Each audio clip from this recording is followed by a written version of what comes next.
नमस्कार दोस्तों, हमारे देश में पैसे को बचाने की प्रथा बड़े लंबे समय से चली आ रही है। आपने अपने परिवार में किसी ना किसी को कहते हुए सुना होगा, आज तुम पैसे को बचा दो, कल तुम्हें पैसा बचा लेगा किसी भी मुसीबत।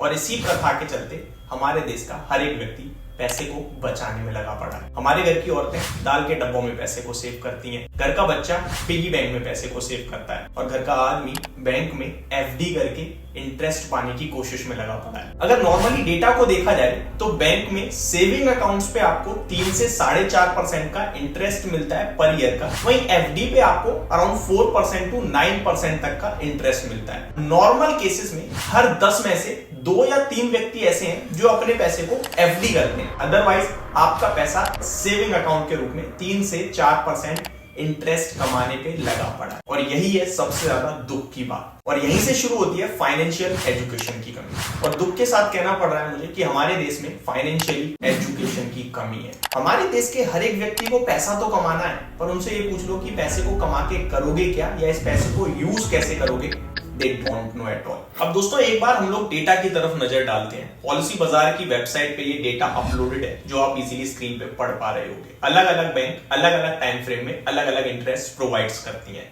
फॉर एन एग्जांपल, अगर आप 1 साल के लिए एक बैंक में एफडी करते हो तो आपको ये इंटरेस्ट मिल रहा है, वहीं 3 साल के लिए कर रहे हो तो ये इंटरेस्ट मिल रहा है, और 5 साल के लिए कर रहे हो तो ये इंटरेस्ट मिल रहा है। जितने ज्यादा टाइम के लिए आप अपने पैसे को एफडी करते हो उतना ज्यादा आपको इंटरेस्ट मिलता है। मैक्सिमम केस में ये इंटरेस्ट 9% तक जा रहा है और मिनिमम केस में 6% के करीब है। हम अगर एवरेज लेकर चले तो 7% का मान लेते हैं दोस्तों। दैट मींस अगर आप 1 जनवरी 2025 को 1 लाख रुपए लेके बैंक को दोगे एफडी करने के लिए, तो आपको 1 जनवरी 2026 में बैंक 1,07,000 रुपए दे देगी। और ये सोचकर सुनकर काफी सारे लोगों को अच्छा लग रहा होगा, लेकिन अगर यही 1 लाख रुपए 1 जनवरी 2025 को आप पाकिस्तान की बैंक में एफडी कर दो तो आपको 1 जनवरी 2026 को 7,000 रुपए नहीं 15,000 मिलेंगे, क्योंकि पाकिस्तान की बैंक 15% का इंटरेस्ट प्रोवाइड कर रही है। अब सब लोगों का मतलब होगा यार पाकिस्तान की बैंक में ही एफडी करनी चाहिए, बट ऐसा बिल्कुल भी नहीं है दोस्तों। असली खेल शुरू होता है इसकी दूसरी तरफ। जितना बैंक आपको ब्याज देती है ना, अप्रोक्स उतना ही आपकी कंट्री में इन्फ्लेशन चलता है। चलिए भारत और पाकिस्तान दो लोगों का मैंने इंटरेस्ट रेट बताया, अब दोनों का इन्फ्लेशन रेट देखते हैं। हमारे देश में करंट इन्फ्लेशन रेट 6.2% है और आपको बैंक 1 साल एफडी करने पे 7% का ब्याज दे रही है। अब आप कहोगे भाई फिर भी बैंक का इंटरेस्ट रेट ज्यादा है एज कंपेयर टू इन्फ्लेशन। यहां भी दोस्तों एक बहुत ही बड़ा झोल है जो मैं आपको आगे वीडियो में बताऊंगा। पाकिस्तान की तरफ चले तो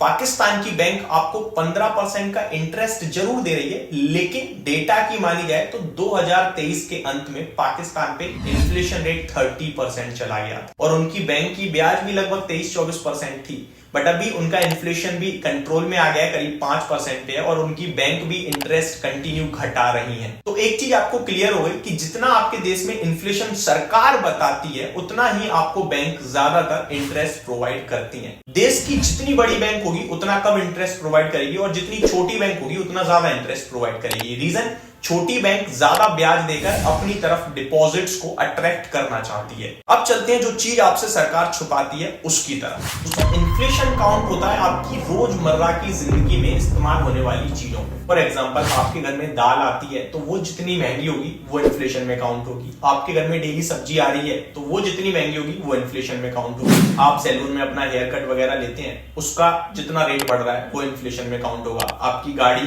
पेट्रोल पीती है वो इन्फ्लेशन में काउंट होगी। तो ये मेजरली चीजें हैं जिनको इन्फ्लेशन में काउंट किया जाता है। लेकिन सबसे तेज इन्फ्लेशन जहां पे है वो मेडिकल लाइन।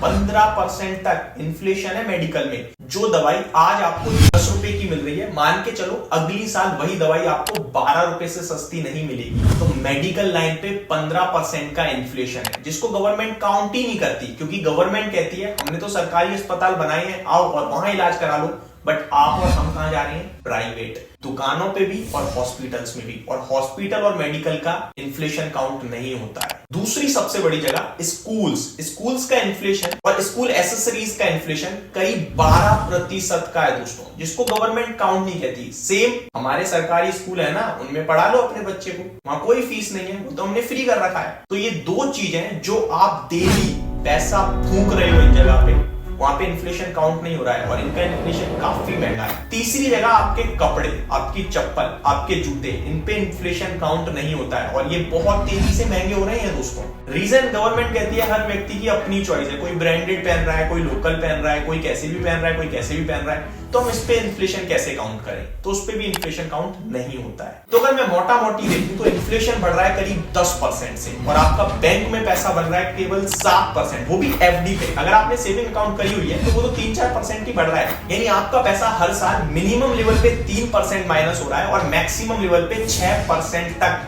माइनस हो रहा है। और जो लोग दाल के डब्बों में या फिर पिगी बैंक में पैसे को जोड़ रहे हैं ना, उनका तो कुछ ज्यादा ही माइनस हो रहा है। दोस्तों इन्फ्लेशन आपके पैसे को कैसे आग लगा रहा है, मैं आपको एक डेटा की मदद से बताना चाहूंगा। दोस्तों डेटा की माने तो करंट इन्फ्लेशन के हिसाब से अगर आज आपके पास 1 करोड़ रुपए है तो उसकी आज से 30 साल बाद 1 करोड़ की वैल्यू केवल 23 लाख रुपए रह जाएगी। अगर आपको 30 साल बाद 1 करोड़ रुपए चाहिए तो आज आपको 4 करोड़ 32 लाख की तैयारी करनी पड़ेगी, तब 30 साल बाद उसकी वैल्यू 1 करोड़ के करीब पहुंचेगी। तो इस तरीके से आपका पैसा टाइम टू टाइम इन्फ्लेशन खा रहा है। ये मेजर इशू है जो लोगों को दिखते नहीं है लेकिन होते हैं, इसीलिए गरीब इन्फ्लेशन को काउंट नहीं करता और गरीबी होता जा रहा है, और जो इन्फ्लेशन को बीट करने की कोशिश कर रहा है वही कहीं ना कहीं आगे बढ़ पा रहा है। अब सवाल ये उठता है दोस्तों कि इन्फ्लेशन को बीट कैसे किया जाए और हम अपने पैसे को जलने से कैसे बचा सकते हैं, इनफैक्ट हम अपने पैसे को बढ़ा कैसे सकते हैं, ये सोचना होगा हमें। दोस्तों अच्छी बात ये है कि कोविड के बाद जो नई जनरेशन आई है ये नए तरीके से सोच रही है। जैसे पहले का व्यक्ति सोचता था पैसा बचाओ,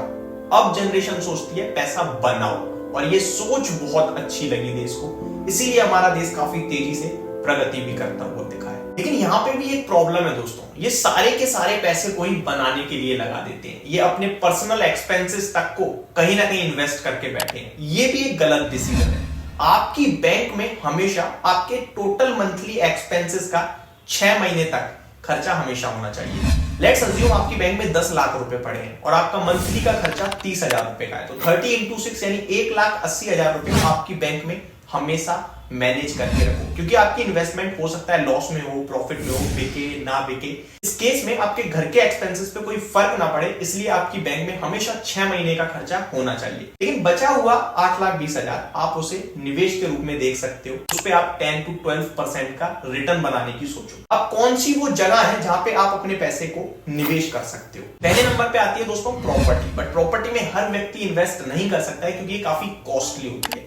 बट अगर आपके पास अच्छा फंड है then property is a good option, क्योंकि प्रॉपर्टी पे आपको एक्चुअल वैल्यू पे रिटर्न्स मिलते हैं, प्लस रेंटल इनकम आपको टाइम टू टाइम मिलती है जो कि काफी सफिशिएंट होती है इन्फ्लेशन को बीट करने के लिए। दूसरी जगह आती है दोस्तों म्यूचुअल फंड्स। म्यूचुअल फंड्स के माध्यम से आप 10 to 15% के रिटर्न्स बना सकते हो over a long period of time, और ये इजीली आपके इन्फ्लेशन को बीट करेगा और आपका फंड भी आपके हाथ में ही रहेगा एक तरीके से। थर्ड, गोल्ड में भी आप निवेश कर सकते हो, गोल्ड और सिल्वर में, ये भी इन्फ्लेशन को बीट ऑलमोस्ट कर ही देते हैं। फोर्थ, अगर आपको थोड़ी बहुत समझ है तो डायरेक्ट स्टॉक्स में भी आप निवेश कर सकते हो, यहाँ पे आपके लिए रिटर्न्स वेरी करते हैं आपकी स्टॉक पिकिंग पे, बट ये भी लॉन्ग टर्म में 12 to 14% के रिटर्न्स इजीली दे देते हैं। अगर आपको स्टॉक पिकिंग नहीं आती है देन आप ETF में भी निवेश कर सकते हैं, जो कि बिल्कुल सेफ और बहुत अच्छे रिटर्न्स प्रोवाइड करते हैं over a long period of time, 12 to 14% के हिसाब से। उम्मीद करता हूं दोस्तों ये वीडियो आपको काफी पसंद आई होगी और आप अपने पैसे को भी सही से यूज करोगे। इस टॉपिक का कौन सा पार्ट आपको बेस्ट लगा प्लीज कमेंट बॉक्स में बताइएगा, और अगली वीडियो कौन से टॉपिक पे चाहिए वो भी मैं चाहूंगा आप लोग कमेंट करो।